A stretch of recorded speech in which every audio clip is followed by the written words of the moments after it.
بسم اللہ الرحمن الرحیم۔ السلام علیکم ورحمۃ اللہ وبرکاتہ۔ آپ دیکھ رہے ہیں عبدالرشید ساجد کا YouTube channel learn and teach official اور learn and teach Facebook page. یہ عربی کی کلاس ہے جس کے اندر سبق نمبر 18 ہم پڑھیں گے اور سبق کا نام ہے فعل مضارع مجہول۔ اس سبق کو پڑھ کے آپ کو عربی سے اردو ترجمہ کرنا آ جائے گا اور ترجمہ کے اصول آئیں گے، اور جس کی مدد سے آپ قرآن کی سادہ آیات کا ترجمہ آسانی سے کر دیں گے انشاءاللہ۔ تو آئیے ہم شروع کرتے ہیں۔ مضارع مجہول کا صرف ایک وزن یفعل آتا ہے۔ مضارع کو پہلے آپ جان چکے ہیں کہ یہ وہ فعل ہے جس کے اندر حال اور مستقبل کا معنی ہوتا ہے، یعنی فیوچر اور پریزنٹ ٹینس دونوں کا مفہوم دیتا ہے۔ اور مجہول کے بارے میں آپ پچھلے سبق میں جان چکے کہ یہ وہ فعل ہوتا ہے جس کے فاعل کا پتہ نہیں ہوتا، اور عربی میں اس کی پہچان یہ ہے کہ مجرد فعل میں یفعل کے وزن پر آتا ہے۔ یہ فعل یفعل یعنی 4 حرف ہوں گے، پہلے علامت مضارع اور اس پر پیش ہوگی، اور عین کلمہ جو درمیان والا حرف ہے اس پر زبر ہوگی اور آخر میں پیش۔ یفعل یہ وزن ہے، جیسے یضرب، یضرب دیکھیں، یفعل یضرب یہ ہے وزن۔ یضرب الولد لڑکا مارا جاتا ہے، یا لڑکے کو مارا جائے گا۔ لڑکے کو مارا جاتا ہے یا لڑکے کو مارا جائے گا۔ تو یہ دیکھیے، جس کو مار پڑ رہی ہے وہ ظاہر مفعول ہے، تو مفعول پر تو زبر ہوا کرتی ہے جیسے ہم پہلے پڑھ چکے، لیکن یہاں پر پیش کیوں ہے؟ اس لیے کہ اس کا فاعل مجہول ہے، معلوم نہیں ہے، اس لیے مفعول کو اس کا اعراب دے دیا گیا ہے، اسی لیے اس کو نائب الفاعل کہتے ہیں۔ ننصر ہماری مدد کی جاتی ہے یا ہم مدد دیے جاتے ہیں، تو یہاں دیکھیں شروع میں پیش اور عین کلمہ پر یہاں زبر آ رہی ہے۔ مشق نمبر 44 ہم کرتے ہیں۔ اب اردو میں ترجمہ کیجئے۔ یطرد الفساق من المدینہ دھتکارا جاتا ہے، یہاں دیکھیں شروع میں پیش اور عین کلمہ پر زبر، یعنی درمیان والے حرف پہ زبر آئی ہے، تو یہ سب سے بڑی نشانی ہے فعل مجہول کی۔ اگر شروع میں پیش ہو اور عین کلمہ کے نیچے زیر ہو تو سمجھو وہ فعل مجہول نہیں ہے، مضارع مجہول نہیں ہے۔ تو دھتکارا جاتا ہے فاسقوں کو، نافرمانوں کو، من المدینہ شہر سے۔ مدینہ کا معنی ہوتا ہے شہر، یہ جو معروف ہے مدینہ منورہ، تو اس کا اصل نام تو یثرب ہے۔ جب اللہ کے رسول آخری پیغمبر محمد مصطفیٰ صلی اللہ علیہ وسلم وہاں پہنچے ہجرت کر کے، تو لوگوں نے اس کو کہنا شروع کر دیا کہ یہ نبی کا شہر ہے، تو مدینۃ النبی کہنے لگے، پھر بعد میں صرف مدینہ رہ گیا، اور اب مدینۃ المنورہ بھی کہتے ہیں، وگرنہ مدینہ کوئی بھی شہر ہو سکتا ہے مدینہ۔ یرزق الشہداء عند ربہم رزق دیا جاتا ہے شہیدوں کو ان کے رب کے ہاں، ان کے رب کے پاس شہیدوں کو رزق دیا جاتا ہے، یعنی جو شہیدوں کا رب ہے وہ جنت میں شہیدوں کو رزق دیتا ہے۔ تو یرزق یہ فعل مجہول ہے، شروع میں علامت مضارع پہ پیش، عین کلمہ پہ زبر، اور جو اس کا مفعول ہے اس کے اوپر پیش آئی ہے، اور یہ اس کا نائب بن گیا ہے، نائب الفاعل۔ تذبح البقرۃ ذبح کی جاتی ہے گائے، اگر مستقبل کا ترجمہ کریں تو ذبح کی جائے گی گائے۔ وَيُطْبَخُ لَحْمُهَا اور پکایا جائے گا اس کا گوشت۔ لحم کہتے ہیں گوشت کو، ہاں اس کا، یہ ضمیر ہے، پروناؤن ہے۔ یطبخ یہ پریزنٹ پیسو ٹینس ہے، پکایا جاتا ہے، اگر فیوچر پیسو کریں تو پکایا جائے گا۔ اترک فی البیت مجھے چھوڑا جاتا ہے، الف آ جائے تو اس کا مطلب ہوتا ہے میں، علامت مضارع، مجھے چھوڑا جاتا ہے فی البیت گھر میں، مجھے گھر میں ترک کیا جاتا ہے۔ المجرمون یعرضون علی النار مجرموں کو پیش کیا جاتا ہے آگ پر، یا پیش کیا جائے گا آگ پر، عرض ہوتا ہے پیش کرنا۔ اب سوال ہے کہ یہاں پر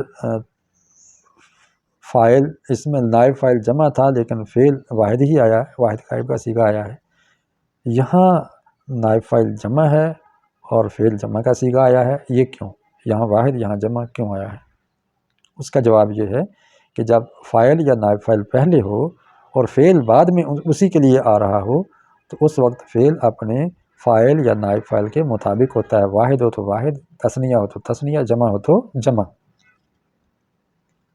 لا تعرف البنات فی الظلام، نہیں پہچانا جائے گا لڑکیوں کو، بیٹیوں کو اندھیرے میں، ظلمت میں۔ تو اندھیروں میں، ظلمتوں میں لڑکیوں کو نہیں پہچانا جائے گا۔ تو یہ تا جو ہے حاضر کے صیغے میں بھی آتی ہے اور غائب کے صیغے میں بھی آتی ہے۔ فرق کیسے کریں گے؟ فرق اس طرح کریں گے کہ اگر اس فعل کے بعد، تا والے فعل مضارع کے بعد آگے مرفوع اسم موجود ہے تو سمجھو یہ غائب کا ہے صیغہ۔ اگر مرفوع اسم نہ ہوتا تو پھر اشتباہ ہو سکتا تھا کہ یہ حاضر کا ہے یا غائب کا۔ تو لا تعرف فی الظلام اگر ہوتا، البنات نہ ذکر کیا جاتا تو پھر ہو سکتا تھا کہ تو نہیں پہچانا جاتا اندھیرے میں، اور یہ بھی ہو سکتا تھا کہ وہ نہیں پہچانی جاتی اندھیرے میں، چونکہ تعرف یہ واحد مؤنث غائب کے لیے بھی آتا ہے اور واحد مذکر حاضر کے لیے بھی آتا ہے، یعنی تھرڈ پرسن سنگولر کے لیے بھی آتا ہے اور سیکنڈ پرسن سنگولر کے لیے بھی آتا ہے۔